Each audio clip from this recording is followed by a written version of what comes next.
Hello, you guys. Today we're going to be talking about the book, The Cell Next Door, and I'm going to tell you the parts that were the most impactful or meaningful for me. So this is part 1. There is The Cell Next Door part 2, and there's going to be a part 3 coming soon. This video is going to review part 1 only. The author of this book served his time in prison, celled up side by side with Chris. The two grew close and were co-authors at one point until recent complications. The book is basically a 7-month interview of Chris a year after his conviction. The writer brings his famous true crime story from an angle never before told, which is firsthand knowledge directly from the source. Dylan Tallmen was actually an author before he met Chris Watts, and then you see here he says he sat 7 months in the cell next door to Chris. It is common knowledge that he has never interviewed since his arrest. It dawned on me while writing this was pretty much a 7-month-long interview. First, Dylan talks about when he meets Chris, and he does say he has a soft, humble voice. Dylan said that Chris would write prayers for both of them, and he did an excellent job at that. And also in this part, he talks about Anna, Chris's ex-girlfriend, and he says Anna was the kindest woman he had ever met. Here, Dylan describes an incident that actually made it to the news, and he says that he wasn't a state prisoner yet, and Chris had ordered him clothes, envelopes, and other stuff for him, which was not allowed. Later, we would get in trouble for unauthorized transfer of property. Hollywood tabloids and YouTube content creators would twist this completely out of context, causing people on social media to do the same, and I do remember this. Here he talks about Chris getting a ton of mail. He says the correctional officer would do his rounds around the cell hall and have a load of mail. He would stop at cell 14 and deliver all of the stack to Chris, and he would say sorry as he passed my cell empty-handed. Then Dylan goes on to say that he had a lot of fangirls and his girlfriend Anna, also his family. So now he goes into when he asked Chris what happened. He says, "Brother, what the hell happened the day that you are being accused of all of this?" And Chris claimed, "I can't remember a lot." Dylan pressed him on that, and Chris ended up saying, "I was having an affair with this girl, and I ended up in love with 2 women at the same time." Chris says this is what led up to what happened. So Dylan asked him, "Tell me about the mistress." And Chris said, "She is of evil spirits like Jezebel." And according to Dylan, from that point on, they called her Jezebel. I think Dylan believes that Chris would speak through Bible passages, and he says after getting some certain Bible passages from Chris, he got the idea that Chris was trying to tell him this mistress had something to do with his case. So Chris and Dylan were working on this book together, and we'll get into that in a later video. But Chris handed him a passage or an entry for their book called Proverbial Knowledge, and it was called Playing the Harlot.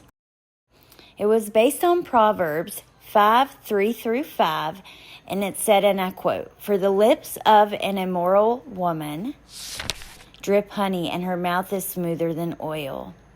But in the end, she is bitter as wormwood, sharp as a 2-edged sword. Her feet go down to death, her steps lay hold of hell." So at another point in the book, he talks about a letter that Chris receives, and it comes from someone named Becky. This woman said that NK said that she still loved him and was thinking of him. He ripped up the letter, flushed it, and claimed it was a hoax. Have you ever received mail from anyone before claiming that NK still loved you or anything even close to this, I asked? No, Chris replied. Okay, then, it was her, I pointed out. Becky, he asked? No, it was NK, I answered. I told him that he shouldn't have ripped up the letter because he may need it later. Apparently, this really shook Chris up in a way that Dylan had never seen before, and he asked him, "Why does this girl get you all out of your character?" And Chris replied, "Don't you have a girl in your life that was so evil she turned your world upside down?" So the next part that definitely stood out is where Dylan says that Chris told him that he and the mistress had been getting serious and close. He admitted that he was stupid to cheat on his wife and that he asked God's forgiveness every day for his infidelity. The mistress was growing upon him. However, the wife had his heart. It was near the end that the mistress tried to make Chris choose between her and his wife and kids. Then he says that Chris mentions there was an election coming up, I think. And I believe that Chris had to have been taking things that people were hearing off social media and molding it into his story. There's a lot more in the book than what I'm going over, but in this part, he talks about how he was trying to convince Chris to fight for his life, to tell the truth, so he could potentially not spend the rest of his life in prison. And he claims that Chris said he didn't want to cause his wife's family any more grief. Dylan points out, what about your family and their constant grief? And Chris goes on to say, I didn't murder them in cold blood. My wife came home and she knew I was having an affair. We got into a fight. She attacked me. I was simply defending myself. And then my daughter, afterward, I talked to Jezebel. I panicked, so I confided in her and she said she would help me. According to Dylan, Chris claimed that after he killed his wife, something in him just died. It was an accident. I loved her with all of my heart and still do, he said.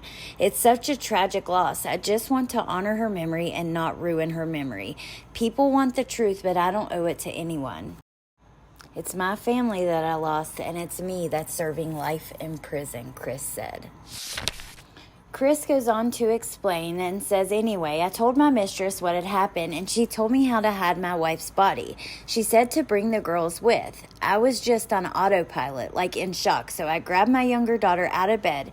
She was asleep. My older daughter was awake and asking about her mom. I told her that she was in a deep sleep, and Daddy was going to get her some help to wake up. Before we left, I had a chance to check in with... And then apparently the conversation was interrupted where they decided they would finish it later. Dylan wraps up this book by saying, I've heard a lot about people's cases directly from them. This case was different from the rest. I have a discerning spirit and I was able to tell that he wouldn't murder a fly in cold blood. However, what I know so far is that he killed his wife, but not intentionally. Next, I was going to find out what exactly happened to the girls. Until next time. So that's going to wrap up my takeaways from the first book, but you guys may or may not know, I did read through the entire book with commentary and the second book. I have interviewed the author Dylan and his friend Jamie, and they also gave me some different writings from Chris, letters and things like that I put out. So I'm going to link a playlist with all of that down below, and I'm also going to link the book so anybody who's interested can get it for themselves. There is quite a lot that I left out, but like I said, these were personally the most impactful parts of the book for me.